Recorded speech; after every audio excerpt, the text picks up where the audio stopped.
This is another of our series of homesteading successfully with gardening in this instance.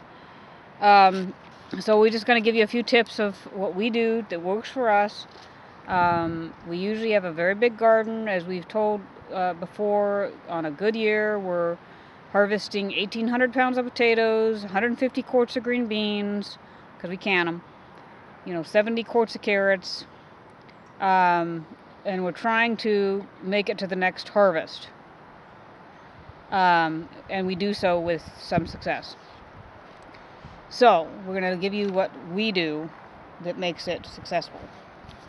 So, the first thing you want to do is make yourself a garden map every year. This way you know where you put things last year, so you can rotate root crops, because you want to do that to make sure that you have no pests that are harbored over or disease. And you also do want to be aware about where you're planting, like your potatoes, because they will come back. We call those the Lord's potatoes when they come back. If you plant ones that are of similar appearance. So take care when you're rotating that. Like this year, we put the whites back where they had been before. We don't put white potatoes where russets were planted before, because they look pretty much the same.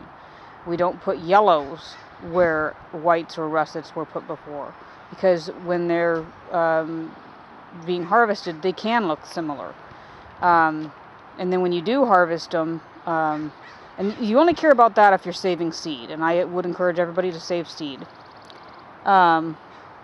That way you can label the box they're put in and know what you have, so that you can plant appropriately the next year. And that way you're not losing different varieties that you have pained to get.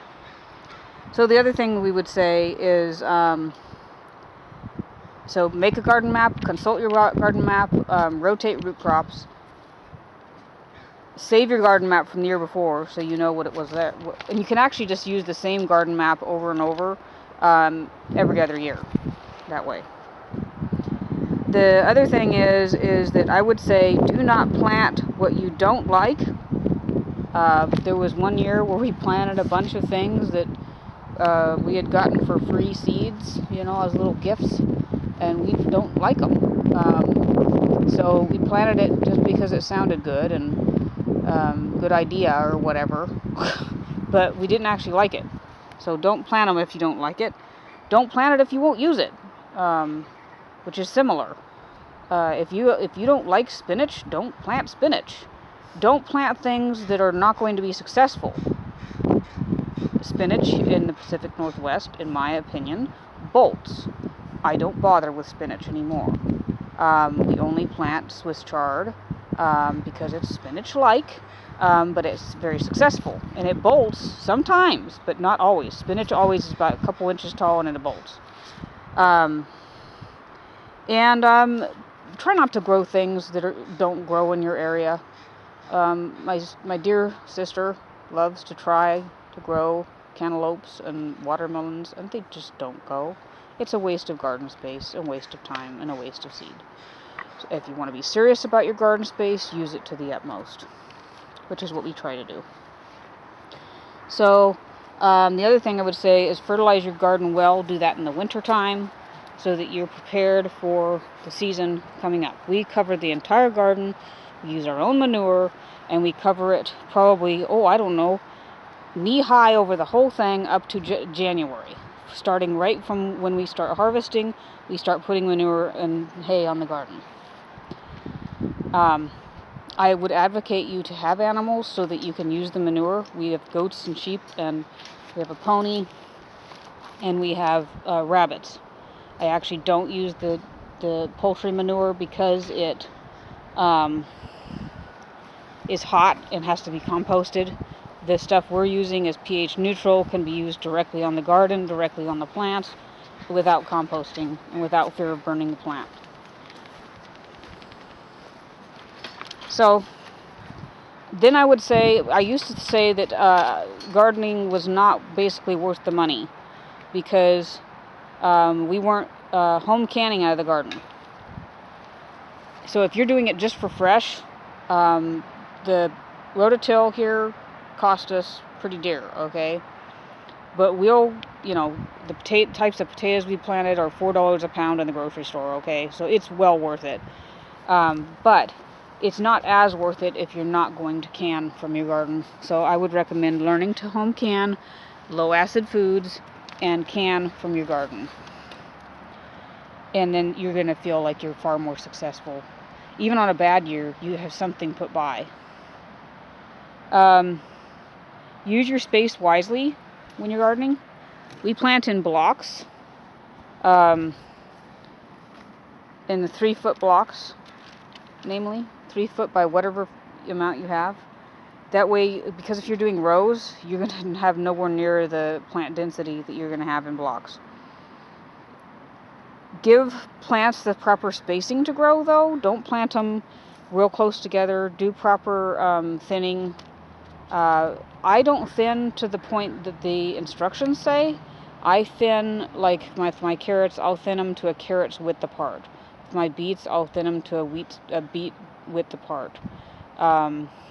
With the beans, I plant them a little bit denser because then they can support each other.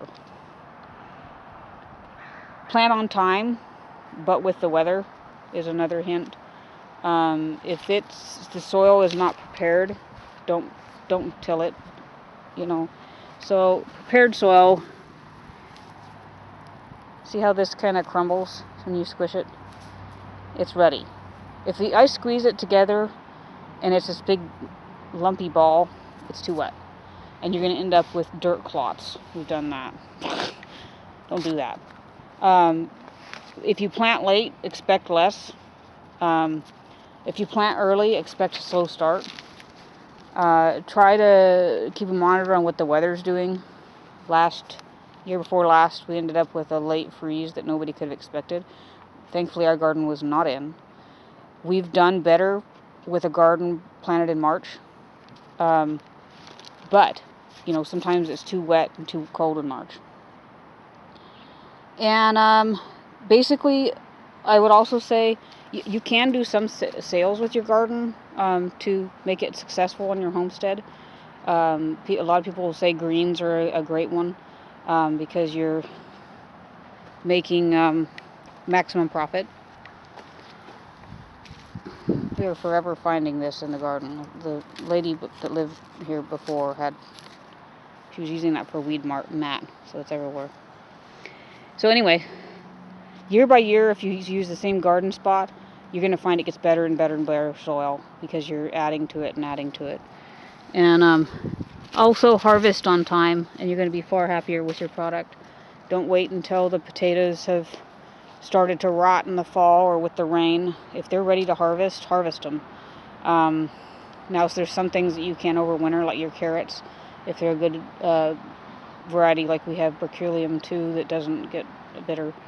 But otherwise, harvest on time as well as you planting on time. But this has just been a few hints that I would give for homesteading successfully with gardening. And I would recommend everybody try it on whatever scale you can, whether it's raised beds or a big garden, it doesn't matter. If you're producing something for yourself, then good for you, and you'll feel far better knowing that you produced that than that you just bought it in the store. It's a good feeling, and I recommend everybody try it.